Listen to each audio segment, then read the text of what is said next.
We're rolling now. So yeah, we'll kick this thing off. Josh, Josh and I are here from DeFi Nation Signals DAO. So I think we'll share a bit about the DAO that we're a part of. Personally, I'm a part of Metacartel DAO, Metacartel Ventures as well, and participant in a couple of other more autonomous DAOs as well, and have been in the idea space for some time. Joshua as well. I'll let you introduce yourself. Yeah, hi, I'm Joshua. I work at Opolis as the membership steward. I'm in a number of DAOs as well. I actually got my start in DAOs with Neuron on Panvala doing enterprise sales and business development. I'm a paladin with DAO House. I just joined Raid Guild as a hunter. I'm a member of Whaler DAO. And I'm a co-founder of Pool Party, which is a DAO summoner. So lots of DAO stuff. Oh, and I also joined Metacartel. Cool. So yeah, there's obviously a lot of different types of DAOs, and I think there's a huge range into what that can mean. There's things that are like totally autonomous, like I don't know what's totally autonomous, like Reflexor. Reflexor is a good example. It's like governance minimized maker. And then there's things that like Metacartel, which are essentially a decentralized proposal system that coordinates this what we call the social layer of the DAO. So it's totally made up of people, and there's this whole social layer. So yeah, I find DAOs to be very interesting. Not necessarily because we have these like decentralized AI that just like run on their own, but more in the sense of I think DAOs can enable the efficiency of a centralized organization with the fairness of a decentralized organization by using the decentralized tech to enhance coordination across larger groups of people. So that's what I find interesting. Josh, we can maybe talk a little bit about the DeFi Nation Signals DAO, or do you have any other topics? DeFi Nation as a backdrop. Yeah. So starting point, DeFi Nation. We started DeFi Nation in early 2019. We saw a lot of awesome founders building really cool stuff, like Aave and Balancer and Compound and Uma. These were all just like early projects at the time, and I found them quite interesting. So myself and a few others, we started DeFi Nation to help more people understand what it is that they were building and what they were doing. And so we kind of ended up building this mini course that is like an introduction to DeFi. So you can find it. We did it on Facebook on purpose because while most crypto people avoid Facebook, most people in the world are actually on Facebook. So we wanted to bring people into the decentralized world from their centralized world. So kind of like the Matrix in that sense. So yeah, we started that community as like a beginners thing. We interviewed a bunch of DeFi founders, and that group has grown over the last almost 2 years now. And so we've got a few thousand people in there, and it's pretty active. So a bunch of people get their start into DeFi through that community.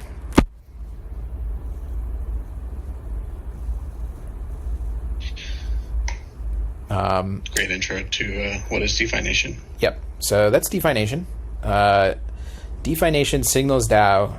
I found myself wanting to talk about more advanced topics that I didn't want to share in the kind of main group because it could definitely lose people money if they see us. If beginners are kind of like seeing us talk about much more experimental early stage things, they might just put their money in and lose it. And so I wanted a bit of a more advanced place to have discussions. And a place that has a little bit of friction between you and the Moon Boys. Yes, that as well. Which, yeah. So we kind of turn it into a DAO, and it's a bit unlike other DAOs. The centralized, or the kind of aligning factor for everyone is basically value information sharing. So it's a signals DAO in that the information that is discussed in the room, if you're a speculator or an investor, you could potentially make money off that information. So, for instance, Andre Cronje was relatively unknown, a year ago, and he was building this crazy Wiren thing, and like a few of us knew about it, and we're like, okay, that's kind of interesting. And so when he launched the Wi-Fi token, he was relatively unknown, but then it just kind of exploded. And so that was kind of the point at which I was like, okay, well, we know all the stuff that's being built that's like weird and crazy, and if people are interested in that sort of information, then we can kind of provide this venue for collaborating around that. So the Signals DAO is essentially a membership. It's a membership token. So you need to have 100 tokens to join the Discord, where we all share information. And there's a limited amount of tokens, so there's 500 memberships total. And it's been very interesting because it's not like it's my group or anything like that. Like I put it out there in the first place, but everybody contributes to it. Everybody has a membership, and by contributing more information in the group, you make the group a more valuable place to be. So it's kind of curating signal from the noise within the group, just through ownership of your membership and sharing information in the group. So that is, I guess, in a nutshell, the DeFi Nation Signals DAO experiment is essentially an information sorting DAO in a sense. I think we were also one of the first to use the Collab Land bot. Yeah, we were like the second. So actually, my previous startup, we worked with the team that built that Collab Land bot. So when they put that out there, I was like, oh, this is very, very interesting. And it's created a very interesting dynamic for community tokens. It's been very exciting. Can someone post a link for this? Yes. So we actually have a channel. If you go into right below here in the Explore DAOs, ours is the bottom one. And then if you click the join DeFiNation.com/the DeFi Nation Signals DAO, there's the information on how to join on there. Yep. So we're the last channel on the list in this Discord. The newest. Yes, the newest. Yes. We don't normally do recruitment. I know that's interesting to say at the DAO Rush Week community stage. Because it's not about throwing spaghetti at the wall and trying to get as many people to fill those memberships as possible. It's about curating the right people into, I don't want to say the right people, just people who are interested in sustainable growth and being contributing members and having good conversation, and not people who are just interested in quick gains and leaving.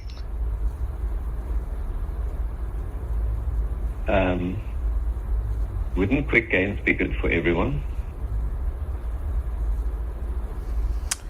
Yeah, what he means by that is like, we don't want people that are there to extract value and leave right away. I understand. Yeah, we hope to align longer term thinkers. I often take great exception to this general trend where all the groups these days are saying no get rich quick talks, because during the moon phases, which happens once or twice a year, that's supposed to be the foreground of the conversation for at least one day. You know what I mean? So if it's banned, then it takes away all the FOMO, which is like it's a very healthy growth factor for group. Right? So I understand what you're saying. It's not that the conversation is banned. It's more that the focus is on like discovering the next like Wi-Fi, for example, rather than trying to FOMO into each new token. So it's more about like yeah. So yeah, it's about speculative on trends, not speculative on like individual coins. So like, hey, let's all try to get into this thing before it rugs. Like, it's not about that. It's more about like, what's the next synthetics? You know? Yep. Well, yeah. So we actually, and also that raises the issue of having communities like this help to discuss whether things are rugs in the first place. Yeah. Yes. Exactly. Yeah. So we've identified we've actually seen a several lot of rugs those potholes before they come up. There are a lot of people that are getting into DAOs because of the developing a sustainable economic system and an alternative means of governance. A big part of community DAOs is to build a dual power structure. And I'm not saying that, obviously, I'm not saying that's what the DeFi DAO here is about, but it's entirely legitimate to de-emphasize token value to the moon thing. And it's extremely unhealthy. OneHive had a really huge problem with a pump and dump group, and the fact that Honey had mooned to like over 1,000 and then got dumped was a really, really, really big hit on the whole DAO. And I completely understand not emphasizing that, and it's really unfair. I don't know. It's your thing. I'm sorry. Yeah, no, you're good. And every time you talk, it reminds me to go claim from the faucet. So thank you. I think I have to go do that today. We did have an issue with that at the beginning of DSD where, because there is a token, and obviously when there's a token, there's speculation. And so people were getting all crazy about the DST token, and it mooned. And obviously came back to Earth where it belongs. But there were a lot of these moon boys who were they didn't understand the group. They didn't want to participate in the group. They just wanted to trade the token. And so they still had access to it because they had a certain amount of the token. So it was about this, like, well, why isn't the DSD token going up? It's like, you clearly don't understand what it is, what it's for. The value is the information, not turning a token right now, a membership that's worth $120 and turning the membership into $1,000. It's about the information that you gained and the friendships you gained and the learning that you went through. We had a lot of members who were so we have a learning corner as one of the sections or categories. And a lot of people learned about IL where they didn't really understand it before. And that's impermanent loss. Thank you. Yep. Reminds me of a meme I saw on Twitter. It said, maybe the real ath was the friends we made along the way. Which I fucking loved. I'm curious about, in the same vein, like, is the only way to join the group to buy the token? Yes. Okay. Yep. So, are there any private sales so we can avoid the ridiculous main fee? So that is an issue with Uniswap that we are not entirely sure how to solve. So the creators of Collabland are potentially working on solving that solution with DAOFi, which is supposed to be a better AMM. I think she was asking if she could OTC sell the it on token. HoneySwap. What's that? Oh, I said Bridget to Eckstein, sell it on HoneySwap. I don't know what that is. What does it do? Oh, it's Uniswap owned on Eckstein that OneHive is using to. I think the idea is to just like it's an economics governance experiment running a DEX with a DAO that's dedicated to pretty good. HoneySwap's a DEX on Eckstein, so the fees are like nothing. Okay. Less than a penny. I'll check it out. Awesome. That'd be great. Yeah, I'll send you the link. I haven't found that the fees. I don't know if the fees on Uniswap. Well, maybe they are. How much is a membership right now? I don't even know. I found that the I think slippage it's like on $110, so 100. okay, so that's like that could be a 30% fee. Okay, that's pretty bad. The slippage on Uniswap is also pretty bad. Sorry, I thought you would have finished. Yeah, I was just saying that the slippage on gas Uniswap is at like 159. is a big problem as well. So, yeah, I'm waiting for DeFi to come out with this like step function pricing. So instead of the bonding curve being smooth, it's a step function. So you can get your tokens at one price. But yeah, I'll check out HoneySwap too. So there's probably about, let's call it 20 to 40,000 Discord communities that are crypto oriented right now. Did you give any advice to any of these Discords that are maybe looking at turning their operations into a DAO? Any like lessons learned along the way? Any pointers to technologies that are cheap and well optimized for organizing a DAO structure? So token permission access is interesting. It has both, it has pros and cons. So the pros are that you basically eliminate spam. If you have to buy a token to join, spam bots are not going to be able to really join unless they're very motivated and well capitalized. The cons are that if it's token permission, then you basically it's very difficult to ban anyone because they've paid for access to that community.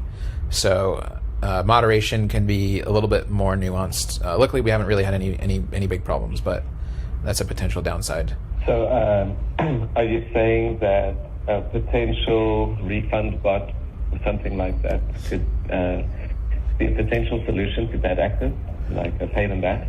Yeah, potentially. Also, we've seen that some communities will essentially mute disruptive members. So if they're not following the community rules, which I think are quite generous, then they get permanently muted, but they still have access to read-only, basically. So that's another good solution. And they can always get a refund because it's a Uniswap token, so they can always sell it back. This might be changing a little bit. Is DAOFi coming out of you guys, or I know the team isn't, but are they part of your community? Or? No, we just plan to use them. Okay, so Go ahead. Sorry, when I was talking about refund, I was talking about taking the tokens away from them and forcing a refund, like part of the contract, part of the adding it to the ERC. So I know Inverse Token has that.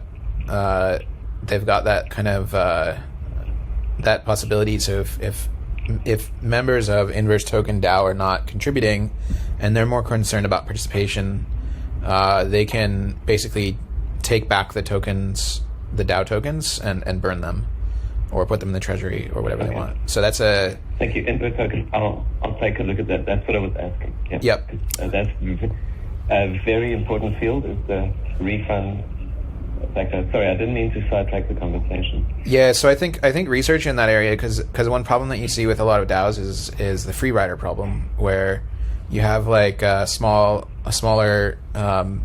percentage of the DAO that's doing most of the work, and then you have a bunch of people that are just there for the ride, and hopefully it goes up on the backs of others. So I think that we've kind of solved that a bit in some DAOs like Metacartel Ventures or Raid Guilds, where if you're not active, then you get booted.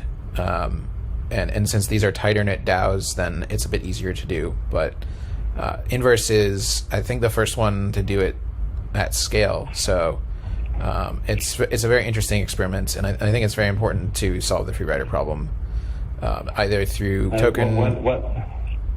So, one last question on the subject.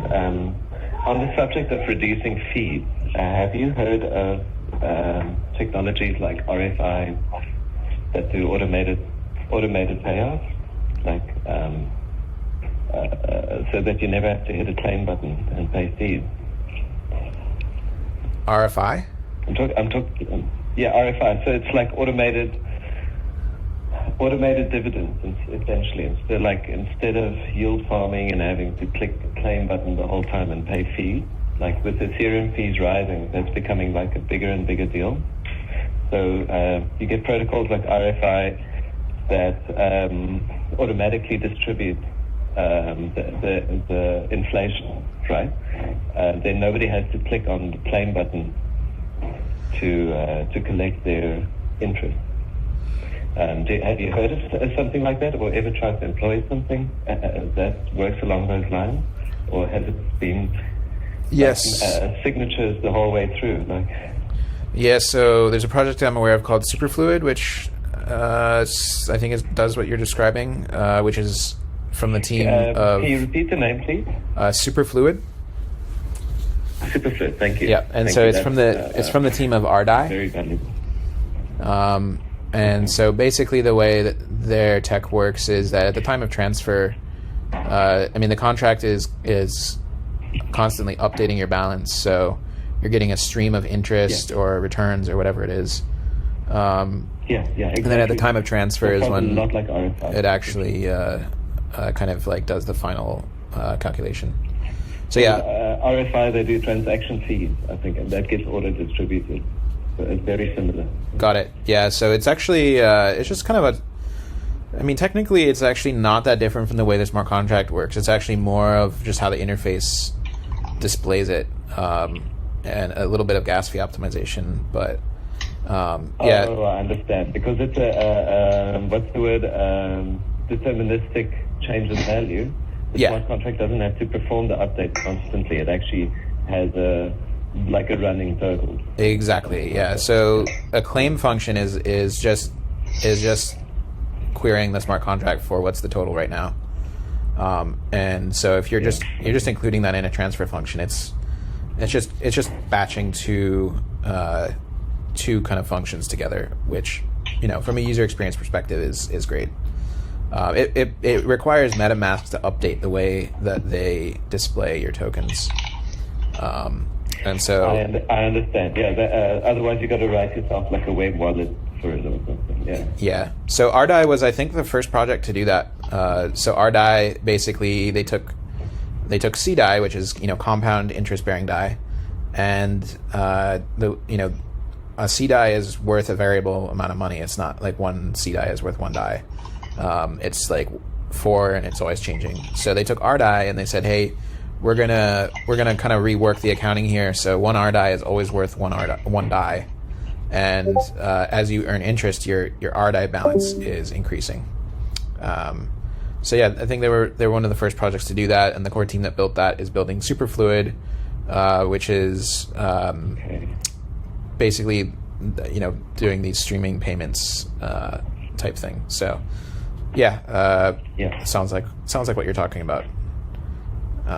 Thank you. That's very useful, because we are actually trying to research these things right now. So yeah, that's a big help. Yeah, definitely talk to that team. They're in. I think they're about to launch their product. Wonderful. Yeah, that's good timing. I have a question. Sure. Josh, as long as you guys don't have any more plans of presenting anything. No, Q&A is great. Yeah. Q&A, all right. Yep, that's cool with me. You guys obviously you probably talk about DeFi a lot in DeFi Nation, and so you've probably seen the rise and fall of DeFi projects, or I don't know about fall, but at least the rise. Are there any it's a pretty broad question, so feel free if you need more clarification. Are there any DeFi pattern or anti-patterns that you'd say projects should avoid when using DeFi? Or DeFi things, right? It's money go in, money go out. But are there any patterns you've seen form or that lead to success or lead to more failure? I'd love to hear. Well, that's a good question. I'm sure it's project specific, but if you can get as abstract as possible, that'd probably be better. Yeah, I'll try to make a sweeping generalization. It's a very experimental space, so I would say that projects are experimenting and learning from each other very, very quickly. So things are changing all the time. It's very difficult to keep up, but the teams that are able to keep up are then able to incorporate the learnings from a lot of different projects. So when I'm looking at teams, I'm looking for the ones that are able to stay abreast of everything. I think that's important. Otherwise, you kind of get left behind and end up with projects that are basically become legacy within 12 months. So, and that's also a potential trap as well. You also want to make sure you're avoiding shiny object syndrome. So yeah, it's a balancing act there. So it's difficult to like pinpoint specific things just because the experimentation pace is so ridiculously fast. If I could generalize, I would say don't get hacked twice. So the community is willing to forgive a single hack, and I think people are getting less tolerant of that, but still willing to. Projects that I've seen get hacked twice, it's been hard for them to recover. And except for one. Which one? Cover. Did it recover though? Which seems, yeah, pretty quickly. Oh, geez. Well, we went from safe to safe 2 to cover to what do we get? Cover 2. They just keep having problems. It's like the indelible project. So that's the other thing. I would categorize DeFi projects as like there's kind of like there's teams that are very strong teams that I think are going to be around for the next 10 years, and then there's teams that are much more catering to the aping degen nature of the speculators that have recently joined the community. And I don't know. I think they'll be around for a shorter amount of time.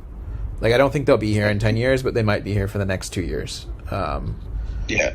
My answer was going to be community focused, in that the projects kind of know what sort of community they're targeting.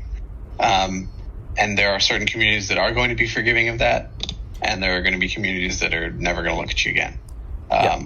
Because the apes, the whales, they are very attuned to the warning signs, because they've gotten burned so many times playing with the edge of finance, the absolute top money Lego. Yep. Yeah, I mean, for me, like a project like Cover, I think it's ridiculous that a project that's supposed to specialize in covering smart contract risk is super buggy. Like that is like, it's so ironic. Like that's the one that you need to be the most secure. So for a team like that, it's for a project like that, like I don't think you should ship fast and break things. Like the Nexus team has been much more careful. I've been watching him build for over 2 years now, and building very carefully and methodically. So yeah, there's a lot to be said for smart contract security, and it's not like traditional software where you can just ship a patch and it's fixed, or you can stop the withdrawals. It's like, no, once it's out there, it's also, out. If they weren't in the Yearn ecosystem, they probably would not be recovering. Yeah, absolutely. But yeah, I don't know that in this current market cycle, like shipping fast means you get more users, so you can kind of bootstrap through. I mean, speculation is absolutely a bootstrapping tool, and my challenge is always like, my challenge to product builders is always how can you kind of leverage people's desire to be a speculator to build like good outcomes for your product and for the world. How can you leverage the greed for social good? And I think that is actually like the essence of DAOs, in a sense.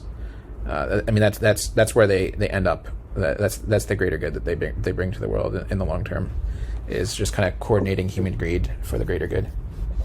That's a good answer. Yeah, thanks for that. My project definitely does. Shenanigan definitely does the same kind of taking advantage of the greed to do some good shit. So that's a good answer. Thank you, man. For sure. Any other cues from the audience?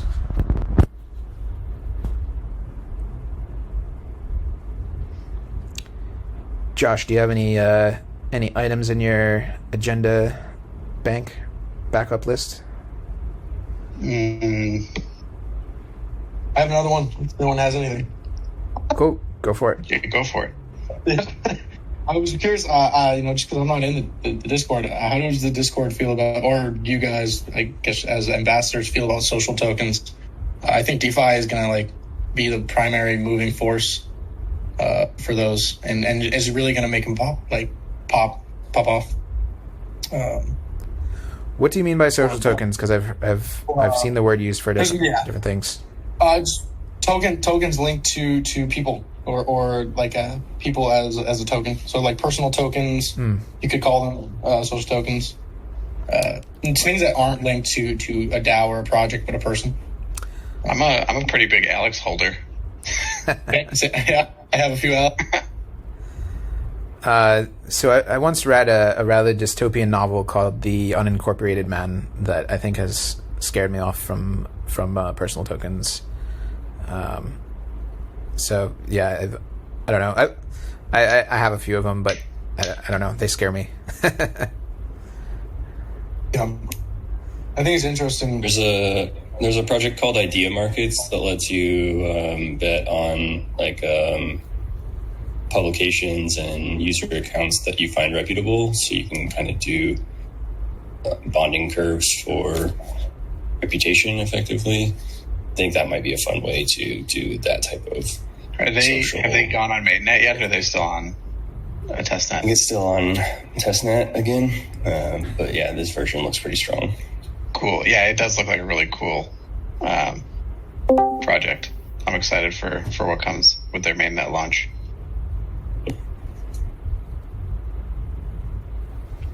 But yeah, I don't know. I guess idea markets are an interesting way to approach it. With social tokens, I worry that's there's a fine balance between value capture and slavery, and so I think that's going to be in the long term, that's going to be like the main balance that kind of category will need to figure out. Yeah, I wonder. It's a Web 2. We already have that kind of dichotomy, slavery and value capture, right? And I wonder if this is going to make it better or make it worse. Yeah. You can figure out the regulations around the ISA. It makes a lot of sense. It's just like it's really hairy in the US. And yeah, well, securities law aside, I mean, at the end of the day, you're going to get this friction between token holders and the individual, and like, yeah, you can do ISA, but what fiduciary duty do you have to your token holders if you're doing an ISA to optimize your career, and to what extent? Like if people invested in me to go to get my MBA or something like that, and then I decided, screw it, I want to go live on a beach and run a coconut farm and make just enough to feed myself and just live on a beach, like that would be pretty messed up to the investors, right? And so at the same time, like, if they can tell me what job I can do, then that's basically slavery. So yeah, I don't know. You get into some really interesting moral dilemmas with that sort of thing. Yeah. Sure. But there's lots of nuance in between those extremes. Strictly, yeah. I think strictly in DeFi terms, to get around this moral, philosophical dilemma, like being able to stake yourself, right? Sounds kind of crazy, or like good. Like sounds kind of cool. Like like you can kind of like plant yourself in an MBA, and you're earning, ROI on that, right? Until your MBA is over, or some dumb. Sounds kind of cool. Yeah, but who's the creditor that's willing to take on your credit risk? Yeah, that's a good question. I mean, it's usually going to be people like in your network for the most part. I mean, family and friends. potential mentors. I mean, that's the real advantage of it, is to start building your network and establishing what's their incentive rapport. Yeah, what's their incentive exactly? Yep. Yeah, it's certainly a very interesting Could one space. say that the willingness to take the risk on is kind of similar to Patreon or Kickstarter, right? Where the willingness is established socially, and that is the actual value is actually not the price, but the willingness to purchase. Yes, absolutely. And there's also many entrepreneurs that have essentially treated the investment in their startup as an investment in their career. So there's a bunch of stories where startups have gone through like 3 different companies under the same entity with the same investors being dragged along. And that's just because that entrepreneur, while they could have just declared bankruptcy and raised funds again with a different set of investors, they felt the need to reward their original investors as if they're investing in their career. So yeah, it's there's definitely examples of that working.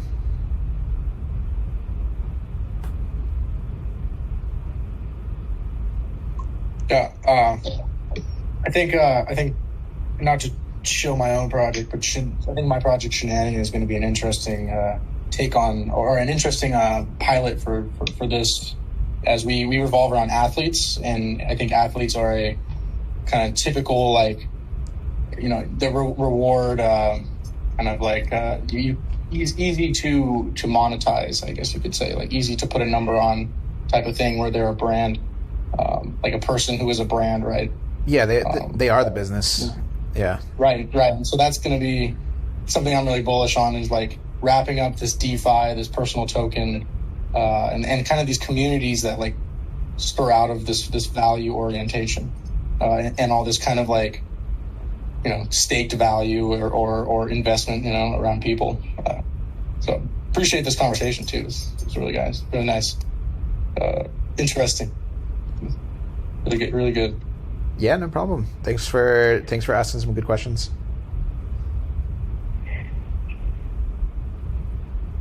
Woke up at 7 for this, so. Oh, nice. What are your thoughts on effective distribution mechanisms, like for the issuing of new tokens during the phases of inflation? Like, should it be done signing it in with a wallet that has access to all the tokens, or should it be automated within the contract operation? What are your thoughts on it? We all know that Turing completeness is not available on Ethereum. So, like, even if you can't have scheduled events, right, on Ethereum. So right. Things that happen on a monthly basis, on a weekly basis, still need to be called with a wallet.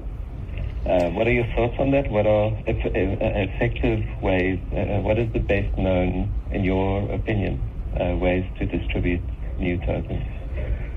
Well, if you're worried about like weekly, timely distributions, there's several solutions to incentivize calling that, including Andre's Keeper Network.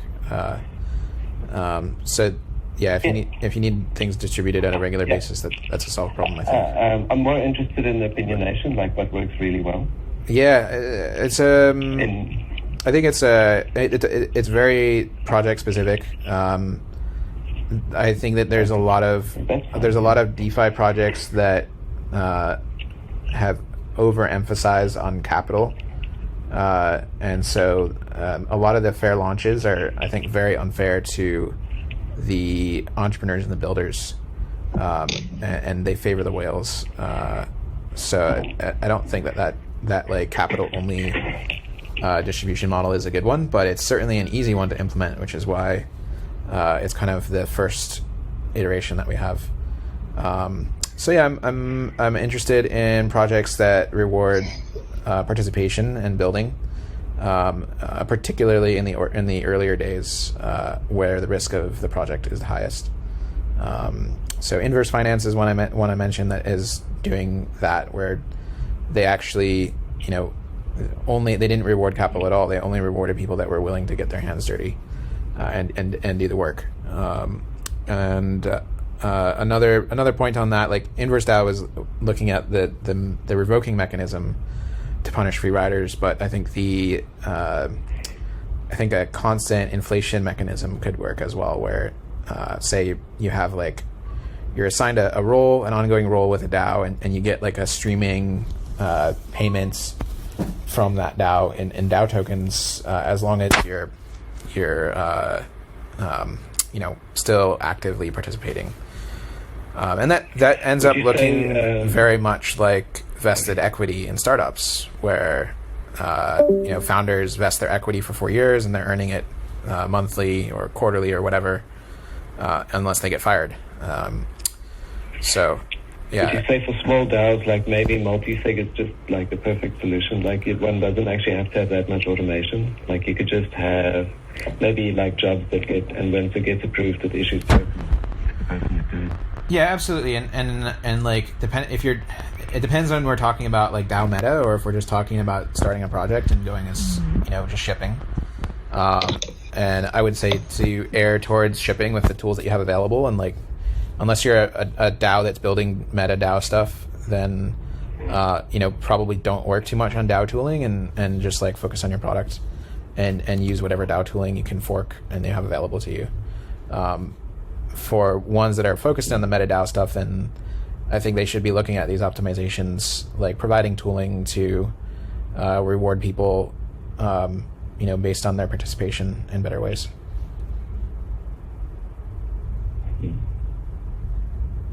Did that answer your question?